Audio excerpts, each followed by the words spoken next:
Hoy, en Desde la Sombra, con el robo de los ahorros de los ciudadanos chipriotas para pagar las deudas de los grandes bancos, el colapso sistémico de la banca en la eurozona que empezó en el año 2007 y que, según los funcionarios europeos, había terminado a finales del año 2012, ha explotado de nuevo.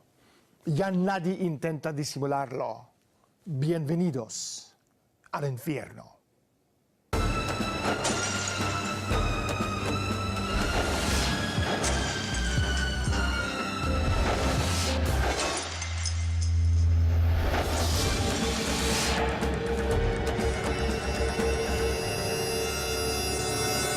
Todo el sistema financiero transatlántico, incluyendo Estados Unidos, se está desintegrando. Nada se ha resuelto desde el estallido financiero de 2008, ya que hay una enorme cantidad de préstamos incobrables de los bancos que financiaron compras apalancadas en ese momento, lo que podría desencadenar la próxima crisis. En su intento descarado para salvar el sistema, las élites financieras están ahora recurriendo al robo directo de los ciudadanos para apoyar a los tenedores de bonos en quiebra y poniendo al mundo rumbo al Armagedón financiero. Hoy, en Desde la Sombra, hablaremos con Dennis Small y Paul Gallagher, pero primero salgamos a la calle y preguntamos a la gente su opinión sobre Chipre y el sistema en quiebra. Hombre, no creo que inmediatamente, pero sí es posible. Perfectamente, sí. Creo que sí que puede ocurrir. Yo creo que sí. ¿Sale? Sí, yo creo que sí. Pues lamentablemente yo creo que es una forma de hacer negocio porque así no se rescata un país entero. Totalmente, para hacer negocio. Yo creo que para que sigan haciendo negocio. En mi opinión, que son los bancos y los grandes capitales. El dinero. Los bancos, con el dinero que tienen, vamos, pueden hacer ahí, vamos, y que nos estafan con todo lo que tienen. El dinero, sí, totalmente. Una mano negra por ahí que el mundo desconoce. Señores, empezamos con Chipre. El país está al borde del abismo. ¿Cómo ven la situación? Con el estallido de la crisis de Chipre, toda Europa ahora arde. Significa el principio del fin del sistema del euro.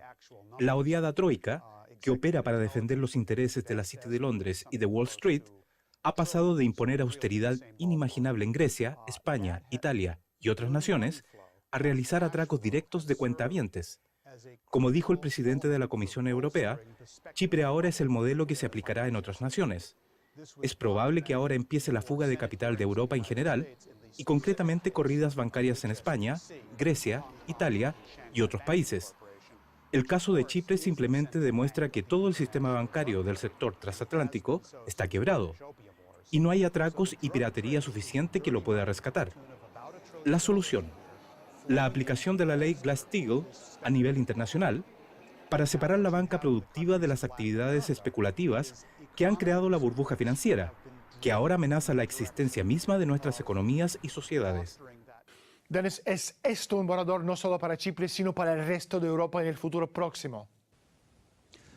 El presidente del Eurogrupo, Jeroen Dijsselbloem, causó furor político y miedo de saqueo de cuentas de los principales bancos de Europa con sus palabras del 25 de marzo. Dijo que el gran atraco a un banco en Chipre era en realidad un modelo para otros países europeos. El grupo de trabajo Eurogrupo rápidamente redactó un memorándum interno que negaba que Chipre era un modelo a seguir, y el presidente del gobierno español, Mariano Rajoy, ofreció una conferencia de prensa conjunta el 26 de marzo con el presidente francés, François Hollande, al proclamar que el problema del sector bancario chipriota es diferente al resto de Europa. La decisión adoptada es extraordinaria y única, y se aplicará de manera extraordinaria y solo en Chipre. Pero mientras Rajoy hablaba, su gobierno anunciaba un acuerdo final de los casos de 5 bancos en quiebra españoles, encabezados por el gigante de Bankia, que aprobaba el robo de hasta 1 millón de pequeños depositantes de entre el 30% y el 70% de sus participantes, algo más de 6.000 millones de euros. Aunque el mecanismo empleado es ligeramente diferente al de Chipre, la política es idéntica. El sistema financiero internacional está en caída libre. El juego ha terminado y los pequeños depositantes y la población en general se ven obligados a soportar el golpe con el fin de rescatar a los grandes especuladores internacionales. En un intento desesperado por evitar o al menos frenar un saqueo sin precedentes en todos los bancos, las autoridades chipriotas están imponiendo medidas más draconianas desde la Segunda Guerra Mundial. 1. Los controles de capital bloqueando las salidas para casi todos los fondos que podrían buscar refugios más seguros fuera de Chipre. Eso significa que todos los fondos globales, no solo de Rusia, que en el pasado han buscado los rendimientos más altos de los bancos de Chipre, están ahora congelados. 2. Las pérdidas masivas de 40 a 80% de los depósitos no asegurados. El gran problema, cuanto más restricciones imponen, más probable será que el contagio de saqueo bancario se extienda a otros países europeos. Además, cualquiera que restrinja la libre circulación de capitales está actuando de forma directa contra los tratados de la Unión Europea. Y sin embargo, la troika compuesta por el Fondo Monetario Internacional, el Banco Central Europeo y la Comunidad Europea han estampado su sello de aprobación a los controles de capital impuestos a Chipre en sus depositantes bancarios. ¿Qué mensaje se envía a los inversionistas globales que tienen miles de millones de euros y libras en depósito en Europa?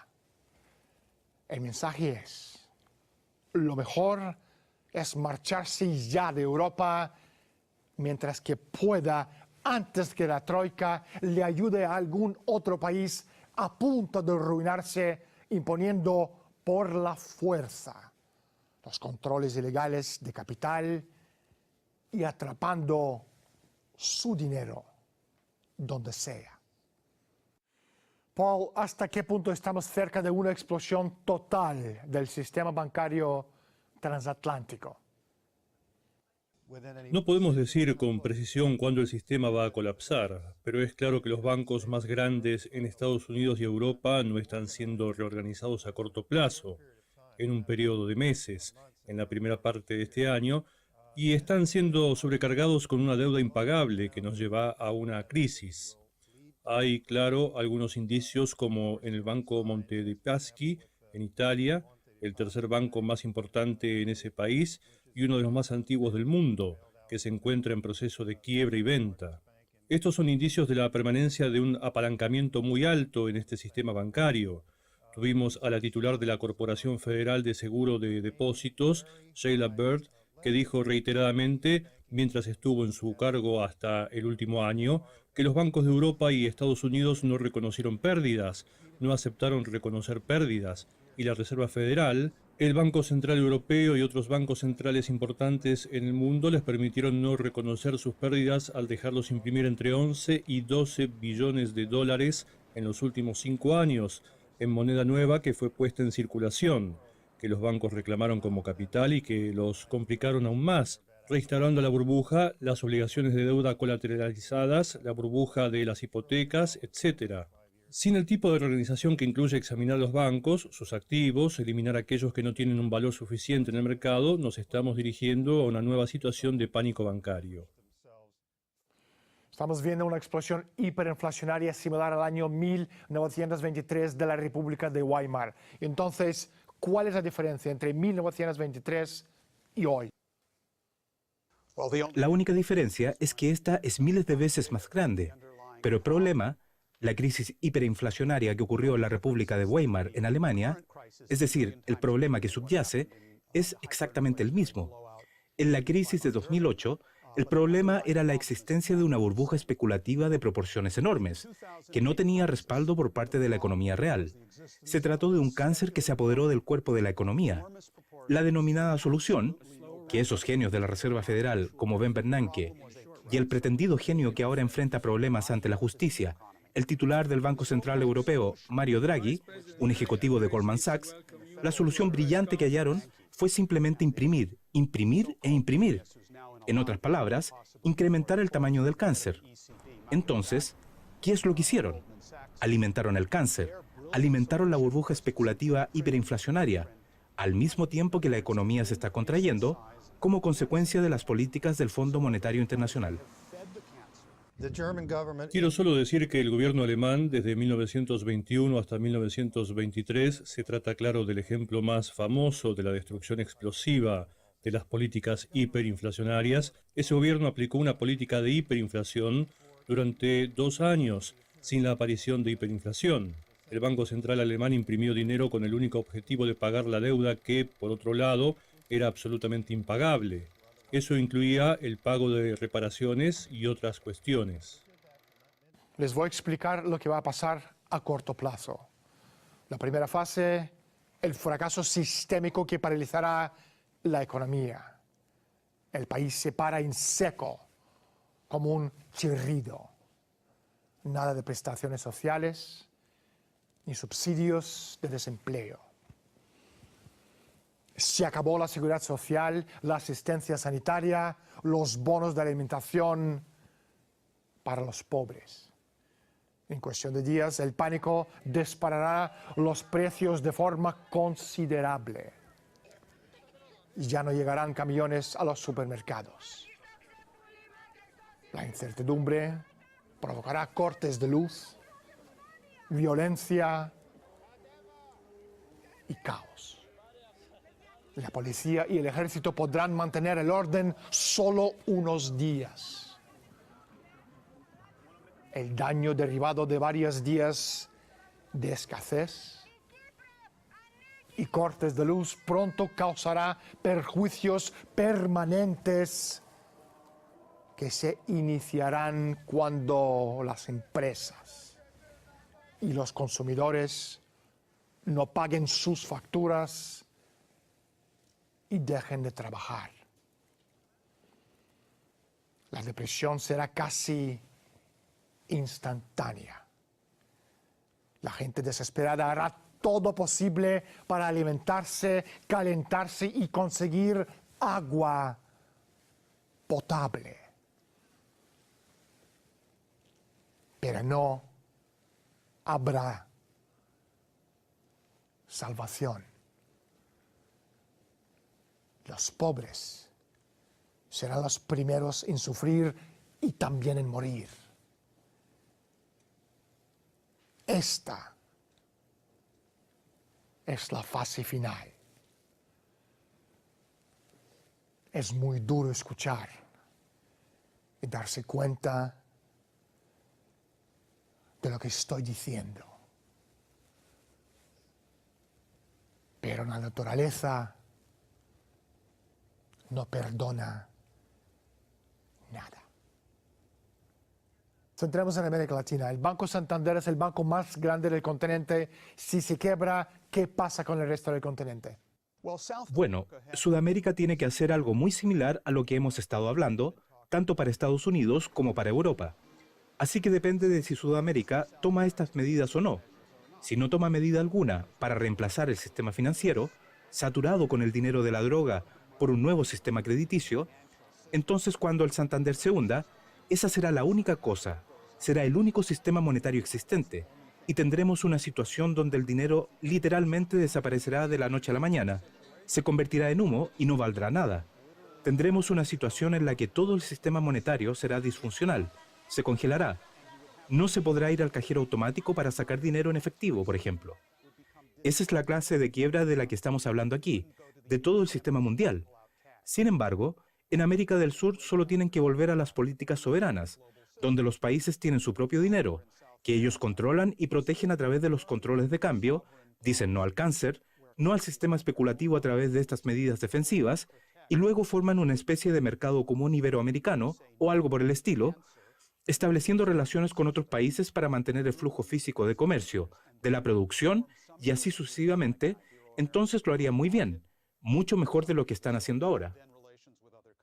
El Banco Santander es técnicamente un banco español, pero en realidad el Santander es un banco británico imperial que ha tenido una relación estratégica con el Banco Real de Escocia desde hace ya décadas. El Santander ha servido como una fuente de ingresos para todo el grupo Interalfa, para los bancos que tienen dificultades diversas, como el Royal Bank of Scotland. Y lo interesante es que el efectivo del Santander para esa fuente de ingresos, en gran parte, proviene de dos lugares de acuerdo a su propia admisión. El número uno es el carry trade brasileño, donde toman dinero barato prestado en otro lugar y obtienen un beneficio enorme en Brasil y después simplemente reencuentran beneficios.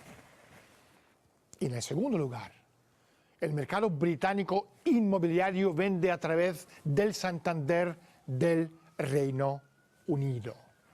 En el último informe anual publicado por el Banco Santander, además del hecho de las pérdidas totales que encabezan los titulares 19.000 millones de euros en reservas para préstamos incobrables, la letra pequeña es aún más interesante porque de lo que Botín informó es que las zonas en las que están teniendo problemas son esas las áreas cruciales que han sido sus flujos de efectivo.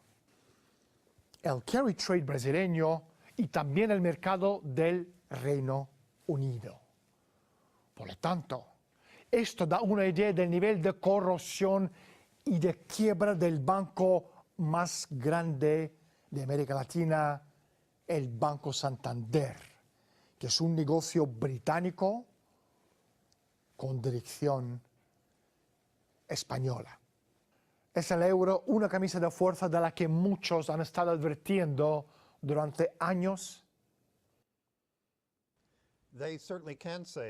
El euro se ha convertido en una prisión y como ejemplo puede ver que la burocracia de la Unión Europea y el Fondo Monetario Internacional ordenó particularmente en Grecia y también en otros países con problemas agobiantes que continúen utilizando el euro, que sobre todo deben quedarse con el euro y que deben eliminar la porción adicional de su población, negándoles cuidados médicos o cualquier cosa, o elevar los impuestos al 100% para permanecer dentro del euro. El euro se ha convertido en una prisión de deuda y para deshacerse de ella y generar crédito al interior de sus reconstruidas economías, deben abandonar el euro. No hay alternativa para hacerlo.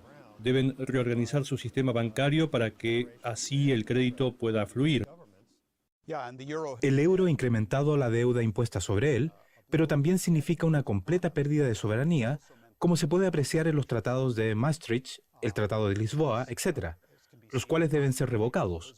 Si vas a tener una soberanía nacional monetaria bajo la cual puedas separar la función de los bancos en un banco comercial y de inversión especulativa, lo que por otro lado le congelará, por ende tú podrías publicar el crédito de desarrollo del país y deberás proteger la soberanía con controles de divisas.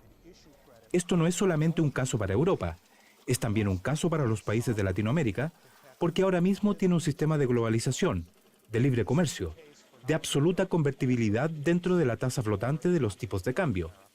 Eso es como el refrán, la mesa está completamente servida para el cáncer, y no se puede cambiar las reglas del juego beneficiando al cáncer, pensando en que usted también podría tenerlo, antes de 1971, que fue cuando el sistema post-Bretton Woods, o cuando el sistema de Bretton Woods, se transformó y fueron reemplazados por este sistema pro-cáncer.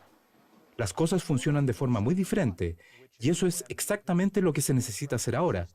Así que necesitas tener un control de capital de divisas para defender tu moneda y la paridad. Y han fijado tasas de intercambio de divisas con otras naciones. Uno de los grandes argumentos que hemos escuchado todo el tiempo en Europa, muy familiar para América Latina, es el siguiente. ¡Oh, Dios mío! No puedes abandonar el euro. Pues bien, si permite que su país sea financieramente atacado por los especuladores internacionales como George Soros y otros de su tipo, que a propósito es proclive a promover la legalización de la droga, pero si prefiere protegerse del ataque de los especuladores financieros internacionales a través del control de divisas y de capitales, si establece la paridad de su propio país con sistema de protección, un sistema hamiltoniano establecido por acreedores, no es lo mejor, no es el nirvana, pero es mucho mejor que la locura que continúa al interior del euro o la clase de asaltos especulativos que golpean cada país, a excepción de unos pocos en América Latina. Una gran parte del control no está en la superficie. Se ejerce mediante la Bolsa de Londres, la Bolsa Internacional de Futuros Financieros de Londres, la Bolsa del Metal de Londres y la Bolsa Internacional del Petróleo. Estas son las instituciones del imperio mundial en las que se determina la enajenación real de los activos físicos que se negocian. Por no mencionar las capas y capas de instrumentos financieros especulativos que se han creado y que ahora están en pleno derrumbe y amenazan con arrastrar consigo la economía física del mundo entero. Paul, Dennis, una última pregunta. Si se presentara la presidencia de los Estados Unidos, ¿cuál sería su mensaje para el mundo? Sería que la política que han seguido en los últimos 5 años los gobiernos de la austeridad, en combinación con los rescates del sistema financiero, tiene que ser dejada a un lado, que no ha funcionado, que no hemos tenido crédito, no hemos tenido préstamos, hemos tenido solo descensos en el nivel de vida, que tenemos que ir en una dirección completamente nueva y pensar en lo más grande y lo más productivo, los proyectos más modernos de la nueva infraestructura, que los países pueden trabajar en conjunto, que las naciones deben hacer tratados entre sí con el fin de lograr estas cosas y realmente volver a la forma en que han funcionado, y nosotros, Estados Unidos, hemos funcionado en el pasado con la banca nacional, el crédito nacional. Y ese es el camino para la recuperación en Estados Unidos y no la continuación de esta hiperinflación y austeridad. Dennis, ¿y tú? Creo que el modelo de relación que tuvo Franklin Roosevelt con los países del mundo, incluidos los países de América del Sur, su relación con Cárdenas en México y en Brasil con Getúlio Vargas, y así sucesivamente, la política del buen vecino es exactamente el tipo de política que la presidencia de Estados Unidos debe seguir, junto con la reorganización de nuestro sistema hamiltoniano de crédito propio, que puede servir como una ayuda y un apoyo a los países que quieren alcanzar su propio desarrollo económico soberano. Estados Unidos puede y debe volver a la política de Washington, Hamilton, Lincoln y Franklin Roosevelt, de los que probamos un poco, también con John F. Kennedy. Y sobre esa base, los enemigos de toda la humanidad, el Imperio Británico, el principio oligárquico, en realidad, puede ser destruido. Y pienso que es útil tener en cuenta que la respuesta entre esta facción imperial británica, cuando aún apenas se menciona la palabra Glass-Steagall, es como el efecto que produce el ajo con un vampiro. Así que debemos usar eso. Vamos a deshacernos de estos vampiros chupadores de sangre de una vez y por todas. Chipre no es más que la punta del iceberg. Algunos de los bancos más grandes y prestigiosos del mundo están enterrados en una montaña de deuda incobrable con prácticamente cero capital. Entre ellos, el Banco Santander, Barclays, BNP Paribas, Crédit Agricole, Credit Suisse, Deutsche Bank, Lloyds, Mizuho de Japón, Royal Bank of Scotland, Societe Generale, UBS, Unicredit. Estos son los bancos gigantescos y todos con al menos de $1 billón en activos. Y todos, hasta la mismísima coronilla, en préstamos incobrables, y todos cerca de la mismísima condición que los bancos chipriotas hace un año o dos. ¿Cuánto tiempo tenemos? Veremos. que viene después. El sistema está roto y no podrá ser arreglado cuando un desmoronamiento económico sin precedentes esté derribando todos los muros entre la humanidad y lo inimaginable. La guillotina está alta y se acercan rápidamente los puntos de no retorno. Si esto va mucho más lejos, sabremos enseguida si Estados Unidos y el resto del mundo vive o muere. Es más, sabremos si la sociedad civilizada es una opción o un sueño irrealizable. Si no es una opción válida, los bárbaros que están a las puertas entrarán, trayendo consigo un hambre de lobo. Soy Daniel Stulin.